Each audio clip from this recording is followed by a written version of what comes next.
Good evening and welcome to Talk of the Town. I'm Len Lucchi. I'm standing in for Terry Devaney, who's on special assignment in our South Florida Bureau. With me, though, on my left is Lynn Skirpon, an accomplished attorney, and on my right, Mayor of Bowie, Fred Robinson. Welcome, and let's go right to what's happening in the news today. First, let's talk about the terrible tragedy in Tucson. Was this just the act of one deranged person, or was this really because of the poison and toxic political climate in Arizona? Well, why don't we just pick a controversial subject to start with? I think it's the act of one probably deranged individual. I'm a little disappointed with the way people have tried to make it into other things, but and the guy I'm really disappointed in is the sheriff out there. Who's got a professional obligation to investigate the crime and deal with it, and not to be providing the defense with all kinds of justifications, either for an insanity plea or something else. It's terrible. I think it was good for the president to go out there. I think his speech was good.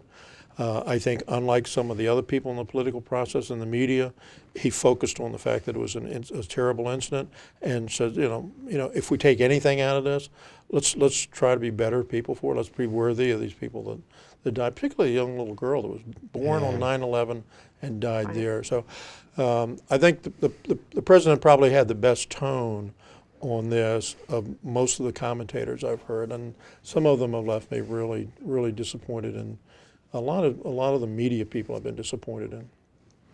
Lynn, what do you think? I agree. I think it was clearly just an act of one deranged, sick young man.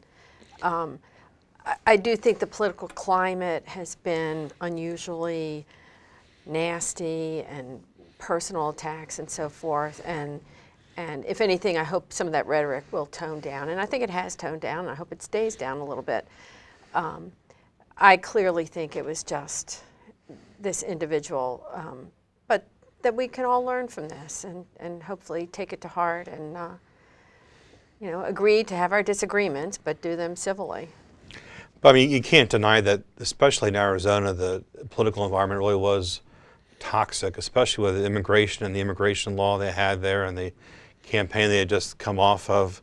And even Congresswoman Gifford talked about her feelings about having the scope being put on her district, and with Governor Palin saying to reload, how she felt about that. So God knows what was in this guy's mind, but it's certainly plausible that, although you can't make a direct connection, that it triggered, Can't use words like triggered. That's right, that's right. Right. I don't know. The interesting thing, if you look at the Congresswoman, she's pro-gun, former Republican, now Democrat, who did have a very contested race out there. I'm just not sure in my own mind. I don't know anything about this kid that's been arrested, but the limited press accounts that have come out so far lead me to believe that this guy's just an absolute loser. Doesn't read, doesn't have any history of political involvement. The thing that I'm surprised about is apparently he was thrown off the campus there at the Pima County thing for engaging in strange, irrational behavior. But the scary thing for me is just the parallels between this and the Virginia Tech thing, where you have a strange behavior pattern showing up and people kind of keep pushing it down the road. Here they had the police on that campus 5 times with this guy, and apparently he never was put in any kind of medical facility. And apparently in Arizona, they have a much lower bar in terms of involuntary commitments than most of the other states. So, like I say, the sad part is we may not have learned anything from Virginia Tech. But the good news is I think that our president really has caused folks to rally around and unify. Even I think he did John a good job. McCain wrote a column in the Post praising him for his speech. So perhaps we can go forward and the discourse will Let me be get more this down. Let's see. civil. Next 10 or 12 minutes. Right, because look what's going to happen now in Congress. The Republicans want to spend time debating repealing the health care law when they know full well this is a completely symbolic gesture when there's real work that has to be done to bring jobs to the United States. And so they're going to engage about this on this now, and who knows how long that'll take. So how do you feel about that, Mr. Mayor? Well, I I understand what they're doing, and I know why. They're doing what most parties do, and they're arguing for their base. I agree with you that I don't think anything's going to happen. There's not going to be a repeal. I think the House will vote to repeal. Reid has already said he's not even going to call it up in the Senate. So at that point, then the Republicans in the House are going to start trying to dismember the process, and that's what they're going to do all year. If you take their argument, they can feel compelled to do this because, from their perspective, this hurts jobs. So you get one saying, if you do this, you're going to kill jobs, and one is saying, if you don't do this, you're going to kill jobs. And people in the middle, Joe Sixpack, is kind of left wondering who's telling the truth. I think they have to do it. I think the Republicans think they have to do it as a symbolic gesture because of campaign promises made. And there's this whole slew of new Republicans in Congress, and many of them campaigned on that platform. And they know full well that it's not going to be repealed, but I think they have to go and have this argument publicly and have to take this vote. Mm-hmm. So their first symbolic move was to read the Constitution but leave out the part about slavery. Right. Second symbolic move is to repeal health care when it's not going to be repealed. So who knows what the encore will be. So I hope you're not delusional to believe that the Congress is going to accomplish much.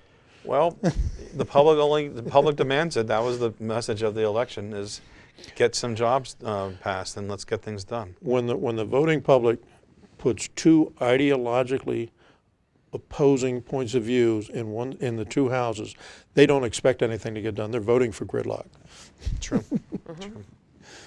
So speaking of gridlock, the General Assembly opened up this past week in Annapolis. Good segue. You're about as subtle as a sledgehammer, you know? And everyone is waiting for the governor first to be inaugurated for a second term and then to release his budget, which he said will be painful for everybody. And then people will respond to that.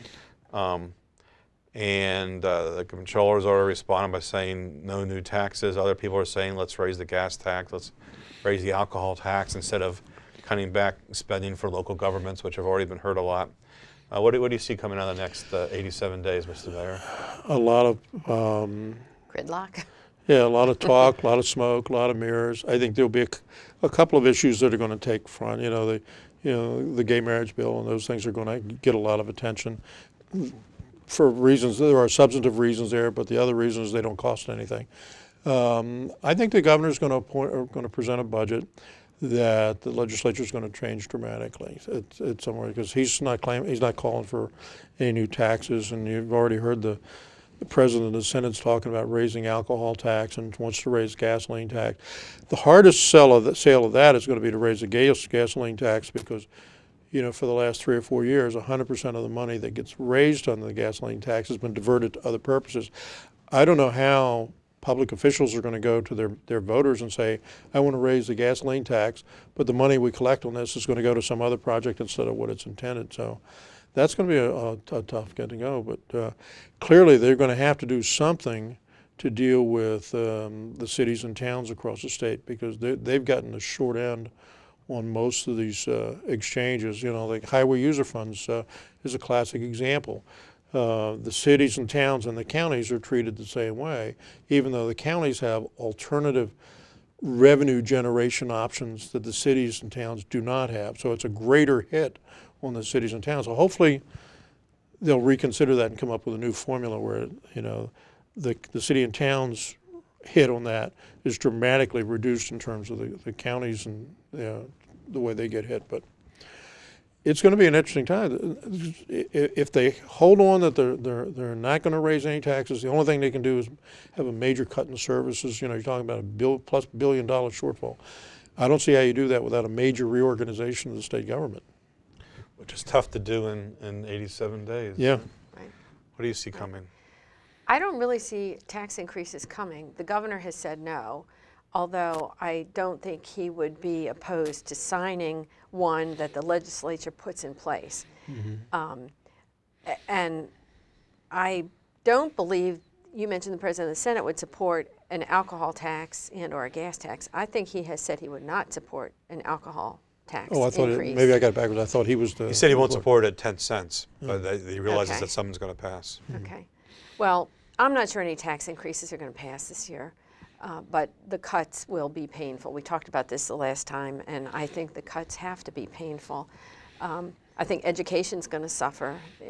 It's been pretty much protected during the whole first O'Malley administration, but I think education is going to suffer, and there are going to be cuts across the board. The tax on spirits has not been raised since 1955. The tax on beer has not been raised since 1972. I don't think people will really feel a dime a drink. And I think some version of that's going to pass because that's preferable to some of the more painful things, especially cutting education. I mean, Prince George's County the past couple of years is the only county in the state that received less aid than the previous year. And so the new superintendent, who has great ideas for school reform, has had to put them on the shelf because he studies how to deal with cutting back the budget in Prince George's County each year to the tune of about $35 million. This year, without the stimulus money, it'll be even worse. And so in return, they got a letter from the state budget secretary mocking them for saying what their needs were. I respectfully disagree with you on the alcohol tax. It's easy to say it's a dime a drink, and most people I don't think would be opposed to a dime a drink. But the problem is what that translates into in real life for the distributors and the wholesalers and their employees and the mom and pop saloon owners and so forth. We had this in the 70s, I believe, when Mandel was governor, and the last tax was increased, and it started a border war, as he calls it, between D.C. and Maryland on this side, because the rates were incomparable and everybody was going into one or the other and bringing back their alcohol and avoiding other taxes. Now, not only is it going to be a problem on the D.C. side, but it's going to be a problem on the Delaware side. And as a disclaimer, I have to tell you, one of my family members is in this business, and everybody in the Eastern Shore now goes to Delaware for lots of shopping, tax-free shopping, sales tax-free shopping. And if there's a great discrepancy in the cost of beer, alcohol, spirits, it's going to encourage that even more. People do it to some extent now because their prices are better and there's no sales tax. But if we add an additional alcohol tax, there's going to be a lot of jobs lost and a lot of taxes lost coming from the Eastern Shore as well as the D.C. side. So that's the argument against it. I mean, it's interesting because right now the taxes are much higher for alcohol in Virginia. Taxes are much higher than Maryland and for alcohol in D.C. Prices for alcohol in D.C., Maryland, Virginia, they're all the same. Despite the tax, it's driven by the market.